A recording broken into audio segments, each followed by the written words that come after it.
Hello po! Ayan, good day! Today, nandito kami sa Lumina. Meron ako ipapakita sa inyo. Nakita niyo yun, yung likod ko. So, ayan guys. Kay ma'am, kay sir, pasensya na ako. Medyo meron tayong konting delays. Meron po kasi kami mga hinihintay na mga ibang mga accessories. Actually, lahat naman po ng accessories dito is kay na ma'am at kay sir nang galing. So, sila po nag-order. Hinihintay lang po namin makompleto before po namin siya sabay-sabay ng i-pwesto o i-install. So doon sa labas may nakita ako, ang ganda. Bet na bet ko yon. Napakaganda, napakaangas. I-share ko po sa inyo. Tara, let's go! So, ito po yung i-share ko sa inyo. Sa front extension po, meron po tayong maliit na garage area na kasya po yung ating e-bike or motor. Tapos, sa tapat naman po ng ating main door, naka-tiles naman po yan.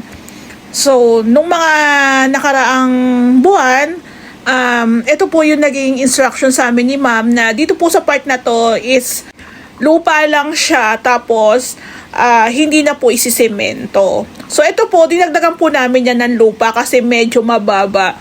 So, parang last week, nagpa-landscape po si sir, ayan. So, andyan si Mama Mary. Ang ganda, diba? So, sabi dun sa comment, bakit daw dun sa side nakalagay? Yung may-ari po ang masusunod, hindi po tayo, char. So, ang ganda. Alam ko, may ilalagay pa silang mga plants dyan. Ayan po. So, pwede rin, alam ko dito rin po yata yung laundry area, kaya meron kaming outlet doon sa may kanto. So, ang ganda, diba? Kahit maliit lang yung space, basta maayos yung gawa. Yung mga design, nagterno-terno. Ang ganda po ng kinalabasan. Tsaka kahit maliit lang po yung unit. Ang lot area po kasi dito, 54 square meter lang yung kabuuhan niya eh. Pero tingnan nyo naman, lahat ng nai-imagine ng may-ari, nandito na lahat.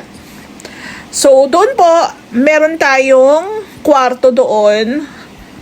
Tapos kung mapapansin nyo, may mga pintura pa dito, pang retouch pa po yan. Tapos, ito nga po palang sliding window, na-install na rin siya ni tatay. Reflective po siya. Tapos, may grid para siyang French type na sliding window. So, ikakabit na po itong grills. So, hinihintay lang din namin talaga na ma-install na yan ni tatay. So, magpa-final linis pa rin po tayo gawa ng syempre, hindi naman maiiwasan talagang marumihan paggawa ng meron pang mga hinahabol na i-install o ilalagay. So, ito yung smart lock nila. Ayan po. So, meron dito mga konting mga gamit pa dahil hindi pa nga po tapos. Ito pong block na yan po yung ilalagay natin sa cabinet sa taas. So, karamihan naman po dito mga gamit na lang namin. Tapos, ito po yung pina-customize po yata to nila ma'am.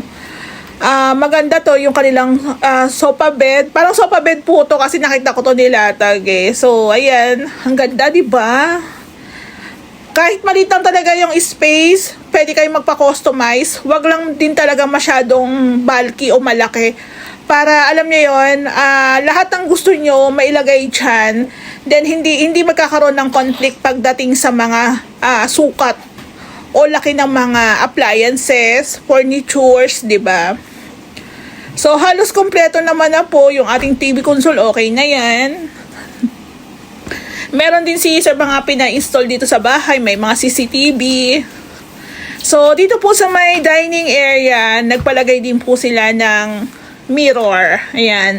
French type din po ito. Ako bet na bet ko yung ganito. Yung may grid. French type po ang tawag dyan. So, dyan po nakapwesto yung kanilang dining set. Ayan, diba? So, yung paggamit kasi natin ng mirror, nakakalaki rin po talaga ng space. Tapos, ang napili po ni ma'am na kulay is parang wood look design. Aluminum din po yan na. So, no idea lang po ako kung magkano siya kasi si ma'am po ang kumausap kay tatay. So, sila po ang direct na nakipag-usap. So, karamihan dyan, mga gamit-gamit na lang namin. Hahakutin na rin po namin yan once na natapos na lahat ng gagawin. Ayan, di ba? Maganda rin yung French type na malaki ha. Kaya kung magpapagawa po kayo, mas maganda yung medyo malaki-laki na. Tapos doon po sa kitchen area, inaayos na rin po ni Ray yung type ng cabinet. Kinakabit na rin po siya. So, ang kulang na lang po dito yung pag-i-install ng takip.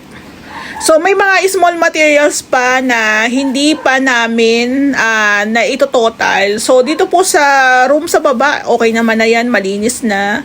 Yung dining table nila, okay na rin po yan.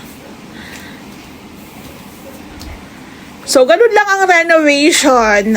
Medyo may delays, tatagal, pero maganda naman ang kinalabasan.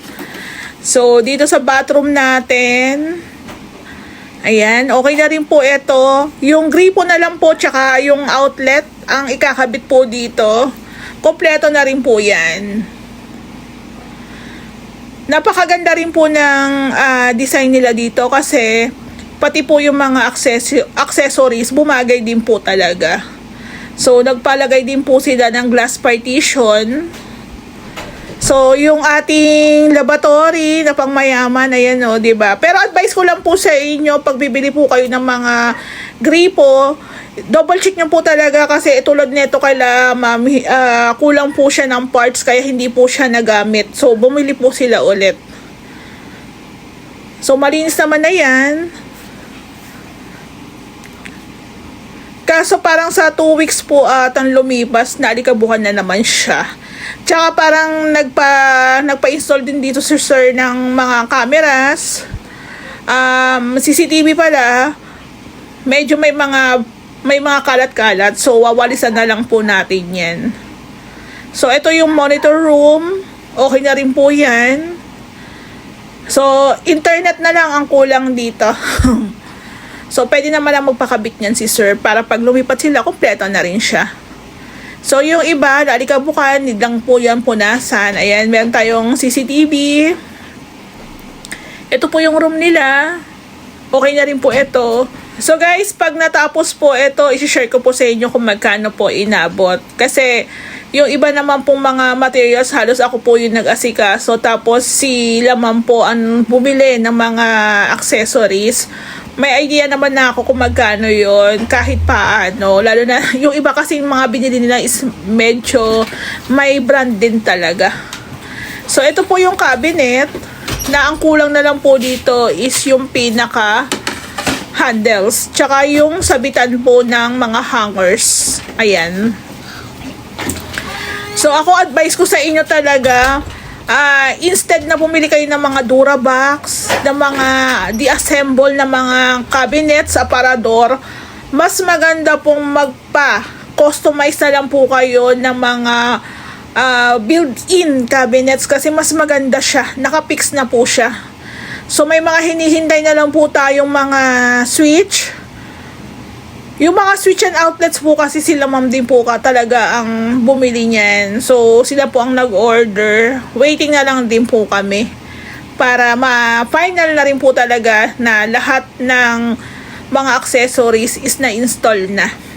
So, bago namin siya i-turn over sa may-ari, yung tipong kompleto na rin talaga. Pero syempre malapit na yan. Ilang araw na lang, di ba? So, inuunti-unti na lang din namin yung mga kulang.